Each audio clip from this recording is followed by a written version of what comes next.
नमस्कार दर्शक बंधु स्पेशल रिपोर्टर आउ एक एपिसोड को स्वागत करुँ विकास full proof plan ready Delhi मुहा एवं विदेशी मेहमान मोदी नेतृत्व में देशर राजधानी में बसवाक जाऊँगी ग्लोबल समिट G20 गोटे टेबुल एकाठी हे विश्वर प्रमुख महाशक्ति मुख्य लीडर्स जिओ पॉलिटिक्स केन्द्र स्थल हेब भारत मंडप किए आसुंच के रे से रूट दे दिल्ली में पहुँचे केमिति होइछि सुरक्षा व्यवस्था आसतु एसबू जाना आज आम विशेष रिपोर्ट रे।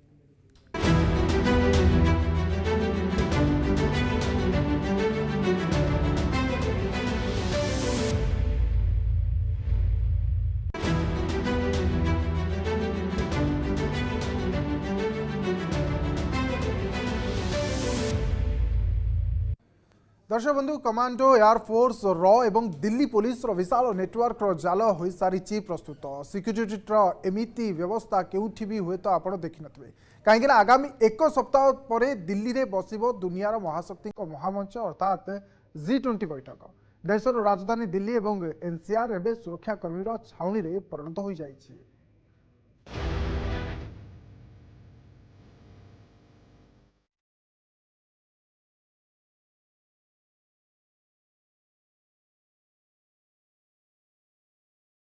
दुनिया सबुठारो शक्तिशाली समिट प्रस्तुतिर ए हेउछि trailer full proof plan Delhi मुहा विदेशी मेहमान मोदी नेतृत्व में देशर राजधानी रे बसिबाकु जाउछि ग्लोबल समिट G20 गोटे टेबुल रे एकाठी हेबे विश्वर महाशक्ति मुख्य लीडर्स जिओ पॉलिटिक्स केन्द्र स्थल हेब भारत मंडप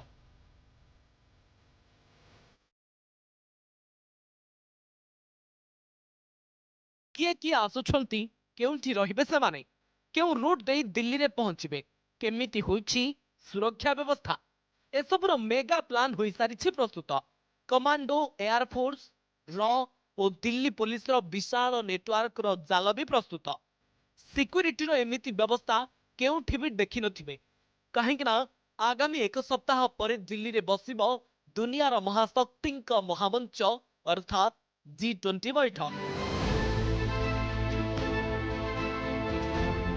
We have given special invitation to 9 countries and some international organizations. So there are approximately 40 plus delegations which will arrive at the leaders level. So we'll have presidents, prime ministers, the foreign ministers and top officials of different delegations and representing different countries. We are gearing up. The planning is at the final stage. We are giving final shape to the program and different arrangements including traffic management, the hospitality arrangement, who would be doing what. We have created a large number of teams, small but effective teams. The G20 Secretariat is here to provide end-to-end organizational support to all visiting delegations. Delhi एवं Delhi NCR एवं सुरक्षा कर्मी छाउनी रे परिणत हो सारिछि एक सप्ताह धरी सेनार स्पेशल कमांडो 1000 रक्षक सीआरपीएफ और दिल्ली पुलिस 50 रु अधिक टीम को नहीं दिल्ली रे आरंभ हो जाइछि पोजिशनिंग प्लानिंग और प्रिपरेशन आसंता 9 रु 11 सेप्टेम्बर रे दिल्ली रे हेबाकु थिबा बड़ आयोजन को आखि आगरे रखी भारत करुछि सुरक्षार बड़ प्रस्तुति। International organizations are joining in for the G20 summit. So that's why we have made one controlled zone in New Delhi district. So in that controlled zone, which includes the Connaught Place, India Gate, Chanakyapuri areas, we are deferring the movement of commercial vehicles as well as taxis and autos to ensure the smooth movement of all the VVIPs. सेना छाउनी रे Delhi September हेबाकु थिबा high profile सम्मेलन पई देशर गृह मंत्रालय रे प्रस्तुति बैठक शेष हो सारिछि सुरक्षा व्यवस्था पई दिल्ली पुलिस सह सेना को भी दायित्व दिया जाइछि देशर अर्ध सामरिक बाहिनी दिल्ली रे मुतयन हेबे सीआरपीएफ रा 50 टीम सह 1000 जवान पहुंची सारिलेनी दिल्ली रे वीआईपी और वीआईपी को सुरक्षा दायित्व पई स्वतंत्र टीम गठन करा जाइछि जहाकू ना दिया जाइछि स्पेशल 50 एबे दिल्ली रे एही टीम रो जोरदार ट्रेनिंग चली सेपटे अतिथि अणा 300 बुलेट प्रूफ गाड़ी। And the summit consists of 2 days, which will be 9th and 10th. There will be 3 sessions, and all these sessions will be around the theme of Vasudhaiva Kutumbakam, which in English, transcribed like one earth, one family, and one future. The leaders, they are allocated certain time to speak and about their country position. On 10th, in the concluding session, there will be symbolic handing over a presidency to the incoming presidency, which will be led by Brazil. So in between, leaders get some time and opportunity to interact with each other, what we call bilateral meeting. So that's the responsibility of the host country to provide meeting space and provide logistical support so that leaders can meet. Delhi रे G20 बैठक पई स्वतंत्र प्रस्तुति करा जायछि। विशेष करी त्रिकोण सुरक्षा कवचर blueprint बना जायछि। एनएसजी और पारामिलिटारी फोर्स रहिबे दिल्ली रे। दिल्ली पुलिस रो क्लिक रिएक्शन टीम और 1 डजन रु अधिक एनएसजी टीम दिल्ली को देबे त्रिकोण सुरक्षा। एमाने अतिथि रहुथबा होटेल रो सुरक्षा दायित्व रे रहिबे। आखपाख मार्केट मॉल रहिबो राडार रे। प्रत्येक गतिविधि उपरे एमाने रखिबे नजर। स्थल सह आकाश पथरु सुरक्षा पाई भी बना जाइछि प्लानिंग। दिल्ली उपरे नजर रखिबा पाई भारतीय वायुसेना रो जेन हेलिकॉप्टर मारिबे चक्कर। समिट हेउथबा स्थान सह दिल्ली सीमा को आकाश पथरु दियाजिबो सुरक्षा। दिल्ली रे विभिन्न हाई पॉइंट रे लगाजिबो एंटी ड्रोन सिक्योरिटी सिस्टम। बड़ बड़ बिल्डिंग उपरे जणे जणे स्पेशल एजेंट जगी रहिबे। Prime Minister Modi decided to convene the Voice of the Global South Summit in January of this year. We heard from 125 countries directly about their challenges and priorities. And on their behalf, these have been made central to the G20 agenda. Different aspects of these fundamental challenges have been discussed in the finance track and the Sherpa track, or for that matter, the ministerial streams and the engagement groups. And as a result, we have deliberated on issues of debt and finance, on sustainable development, climate action, food security, and women-led development. The core mandate of the G20 is to promote economic growth and development, and that cannot advance if the crucial concerns of the global south in the areas that I have highlighted are not addressed. G20 पाई दिल्ली रे एकाठी Bharat, America और Britain रो गुइंदा संस्था VIP को सुरक्षा पाई एबे दिल्ली रे आसी पहुंच सारिछंती विदेशी गुइंदा संस्था। निज निज देशर प्रमुख नेतांको सुरक्षा पाई भारतर र सहित मिसी आरंभ करा जायछि सिक्योरिटी रो प्लानिंग। दिल्ली रे अमेरिका रो CIA, ब्रिटेन रो MI6, रूस रो KGB एजेंट आसी पहुंच सारिछंती। भारतर र सहित गोटिए बिल्डिंग रे चली ऑपरेशन और प्रिपरेशन। सेपटे एथर चीन गोइंदा संस्था MSS रो एजेंट भी आसिछंती दिल्ली। कहीं कि ना G20 रे एथर दिल्ली आसीबे चीन राष्ट्रपति Xi Jinping. Our own development partnerships have grown very significantly over the last decade, and they extend now to 78 nations across many geographies. 600 projects delivered or under execution are a testimony of our goodwill as much as of our capability. राजधानी दिल्ली रे G20 शिखर सम्मेलन पई प्रस्तुति जोरसोर रे चलीछि। विमान बंदररू सभास्थल पर्यंत कड़ा सुरक्षा व्यवस्था करा जायछि। दिल्ली विमान बंदर रे रिसेप्शन पई एक रिहर्सल मध्य करा जायछि। सुरक्षा बाहिनी मध्य एक मॉक ड्रिल करिथिले। विदेशी अतिथिंक सुरक्षा पई 1500 सुरक्षा कर्मी नियोजित होइछन्ति। विमान बंदर रे 10,000 सीसीटीवी लगा जायछि। इस सम्मेलन रे बहु विदेशी अतिथि अंश ग्रहण करिवे। सेथि मध्यरु अमेरिकार राष्ट्रपति जो बाइडेन, चाइना राष्ट्रपति शी जिनपिंग, ब्रिटिश राष्ट्रपति ऋषि सुनाक एवं फ्रांस राष्ट्रपति इमानुएल माक्रोन समेत समस्त विकसित देशर मुख्य माने आसंता मासरे दिल्ली रे पहुंचीबाकू जाउछंती। एथिपई अनेक स्तरर सुरक्षा व्यवस्था करा जाइछे। G20 presidency talks of Vasudhaiva Kutumbakam. The world is one family. Prime Minister Shri Narendra Modi has given a theme, one earth, one family, one future. Bharat अध्यक्षतार जारी रहिथिबा G20 रे देशर विभिन्न सहर रे वर्षव्यापी एही कार्यक्रम जारी रहिथिला। एबे भारत अध्यक्षतार वर्षव्यापी जारी रहिथिबा G20 शिखर सम्मेलनीर अंतिम कार्यक्रम दिल्ली रे हेब अनुष्ठित। इस सम्मेलनीर शेष कार्यक्रम रे G20 सम्मेलनीर सदस्य राष्ट्र मुख्य माने मध्य अंश ग्रहण करिवे। तेणु दिल्ली रे एकाधिक शक्तिशाली राष्ट्र मुख्यंकु देखिबाकू मिलिबो। Bureau report, Argus news.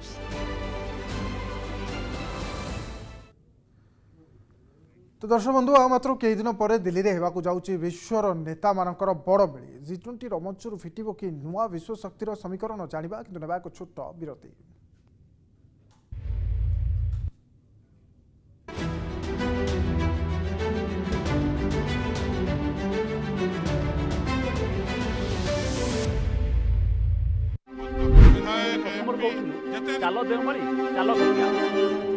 राज्य आमर, भोट आमर, सरकार आमर, आम विकास भी हेबो आम कथारे। चोरी चपाटी पिसीर आमे करिबु विरोध।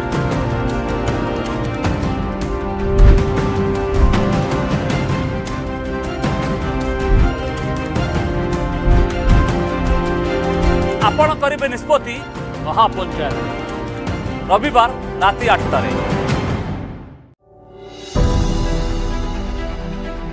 लोक कल्याण पर गणतंत्र और सरकार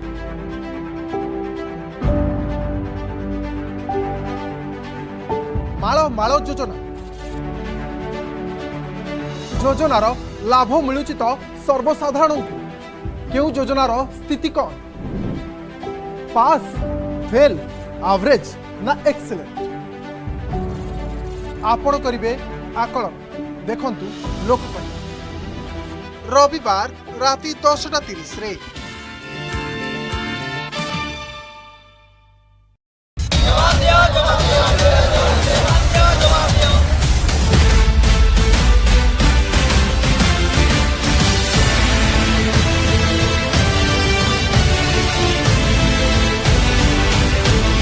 निर्वाचन गणतंत्र आधार भोट निर्वाचन आत्मा प्रतिश्रुति भोट पाई अस्त्र प्रतिश्रुति पालटिनी तो प्रतारणा आपण करुछंती कि प्रतारणार प्रतिवाद मु आसीबी आपणक सह मिसिबी आउ जवाब मागिबी जवाब मागुछि ओडिशा शनिवार राति 9:30 आमो परता खबर रे प्रथम आमे दौ साधारण जनतांक मौलिक समस्या को गुरुत्व तर्क वितर्क विश्लेषण निर्भीक सांबादिकता आम संकल्प अर्गस न्यूज टीआरपी रो दौड़े नुहे सत्यर संधान रे लोकों साथी रे अर्गस। Hair fall fatty liver diabetes cancer परी मारात्मक रोगर प्रतिरोधक शक्ति पुणी समाधान सूत्र आम शरीर रे रही। Stem cell specialist doctor Shivashish Giri परामर्श को नहीं आमर विशेष कार्यक्रम आम शरीर आम डाक्टर प्रति शनिवार सकाळ 8:30 एवं राति 10:30 रे। सेमाने भिड़ भितरे मुह तैयारी करिसंती निज पई नियार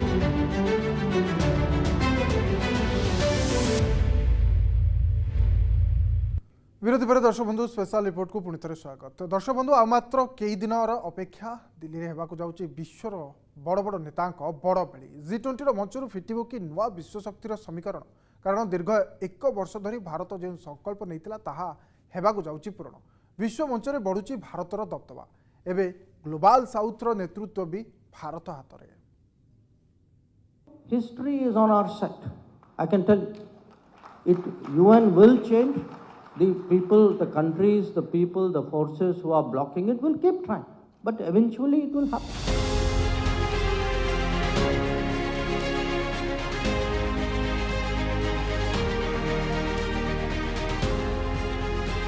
दुनिया रे बढ़ुची भारतर गुरुत्व, विश्व मंचरे बढ़ुची भारतर दबदबा। ग्लोबल साउथर नेतृत्व भी भारत हाथ में। विश्वर अर्थनैतिक अभिवृद्धि मुख्य द्वार एवं भारत। G20 मंचरू भेटिब कि नुआ विश्वशक्तिर समीकरण। आउ मात्र 10 दिन परे दिल्ली रे हेबाकु जाउछि विश्व नेतांक बड़ मेली। हेले ता पूर्वरु वैदेशिक मंत्री एस जयशंकर करिसंती अनेक बड़ दाबी रखिसंती भारतर बदलुथुबा चित्रर रूपरे। देशर आर्थिक प्रगति पई एबे विश्वर अन्य प्रमुख राष्ट्र भारत सह बंधुता पई हाथ बढ़ाइसंती। आउ G20 रे सेमानक उपस्थिति ही यह प्रमाणित करिबो जे विश्वर स्वीकृति भारत को मिली सारिछि बोली। दिल्ली विश्वविद्यालय रे आयोजित एक कार्यक्रम रे जोग देई विदेश मंत्री एस जयशंकर एमिति प्रतिक्रिया रखिसंती। Some of the structural issues that are today at the heart of the predicament of the global south. Key among them are the concentrations of various kinds created by the last 3 to 4 decades of globalization. For a variety of reasons that range from scale, subsidies, technology, human resources, and strategic choices, the global south was largely reduced to being a consumer rather than a producer. Their contribution very often was to provide resources for manufacturing elsewhere. They not only did not reap the full benefits of economic change, but often ended up saddled with unviable debts emanating from opaque initiatives.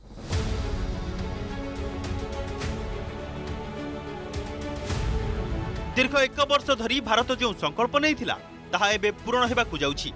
विश्व रे भारतर नीति वसुधैव कुटुंबकम मंत्र गुंजरित करिबा लक्ष्य नै G20 रो अध्यक्षता दायित्व गत वर्ष निज हाथकु नैथिले प्रधानमंत्री। The world is looking to India to achieve the sustainable development goals. We are dependent on India to achieve those goals if the world is going to achieve them. So we would be very pleased to continue working with India to achieve those goals. वसुधैव कुटुंबकम अर्थात गोटिए पृथ्वी, गोटिए परिवार, गोटिए भविष्यत। यह ही भारतर G20 अध्यक्षतार विषय वस्तु रही। आउ एथिरे पूरा भारतवासी को एकाठी करिबा पई गला 1 वर्ष धरी चलीथिला प्रयास। एथिलागी 1 वर्ष मध्यरे 32 भिन्न भिन्न क्षेत्र रे प्राय 200 बैठक करा जायतिला। शिक्षा, शिल्प, विज्ञान, वाणिज्य और पर्यटन को रखा जायतिला फोकस रे। 21 शताब्दी रे विश्व आकांक्षा को पूर्ण करिबा लक्ष्य रे भारत G20 को अधिक लोकाभिमुखी करिथिला। The US commitment to the G20 as the premier forum of economic cooperation globally. He'll discuss a range of joint efforts to tackle global issues, from the clean energy transition and combating climate change to mitigating the economic and social impacts of Russia's war in Ukraine. Obviously, that will be a big part of the conversation. To increasing the capacity of the multilateral development banks, including the World Bank, to better fight poverty and take on the significant transnational challenges that are afflicting countries across the world. So we have a packed agenda, as you can imagine. अन्यपटे G20 रो नेतृत्व सह भारत एबे पालटिछि voice of global south. G20 रो लक्ष्य हेउछि अर्थनैतिक अभिवृद्धि तथा विकास को प्रोत्साहित करिबा, जेउथिरे विश्वर दक्षिणांचल राष्ट्र पई ऋण एवं अर्थ, स्थायी विकास, जलवायु पदक्षेप, खाद्य निरापत्ता एवं महिला नेतृत्व विकास भली गुरुत्वपूर्ण प्रसंगर समाधान आवश्यक। एणु भारत ही बड़ मंचरे G20 राष्ट्रमानक सह मिलित भावरे यार समाधान काढिबा लक्ष्य रे रहिछि। We have twin agenda. We showcase Indian culture, crafts and cuisine. That's part of you have seen the G20 meetings focusing on 3 C's. But there is one unmistakable aspect of our approach. We are going to showcase progress in the field of digital sector.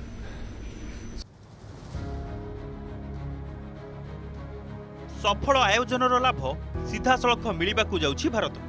कहीं विश्व GDP 85% भाग आसुछि G20 राष्ट्रमानक पाखरु। सेहीपरि विश्व वाणिज्यर 75% नियंत्रण G20 राष्ट्र हातरे। विश्वर सर्वाधिक मानव संबल भी G20 राष्ट्र रे रहिछि, जहाँ विश्व जनसंख्यारु पाखापाखि 65%। एणु G20 राष्ट्रमानक सह संपर्क मजबूत और वाणिज्य वृद्धिर बड़ सुजोग एबे Bharat हातरे। And we are very optimistic about the results of G20. You know that we are an invited country, but we have been actively participating in G20. And this year we see that India has taken G20 to a newer, very higher level. G20, as the president of G20, India has achieved new goals, new targets, new levels. And we are confident that under this presidency of India, G20 will have a very successful growth. Leapfrog in the sector of digital payment. So we want to showcase modern face of India as well. There is another aspect of showcasing India.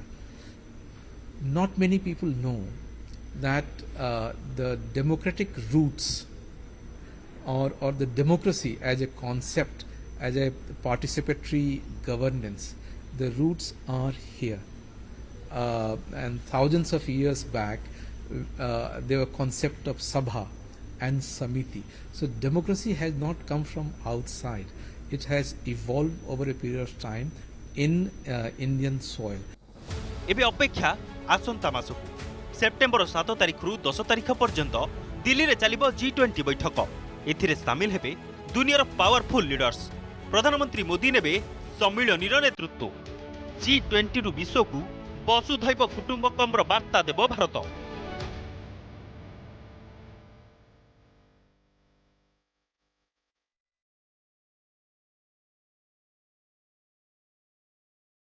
Report Argus news. तो दर्शक बंधु special report तो आज समय सरी आसंता काली पुणी देखा किंतु दर्शक बंधु एवं आपण पकेट रे अर्गस डिजिटल फेसबुक पेज को लाइक करंतु, यूट्यूब चैनल को सब्सक्राइब करंतु एवं अर्गस डिजिटल इंस्टाग्राम को फॉलो करंतु। आज मत विदाय दिंतु, नमस्कार।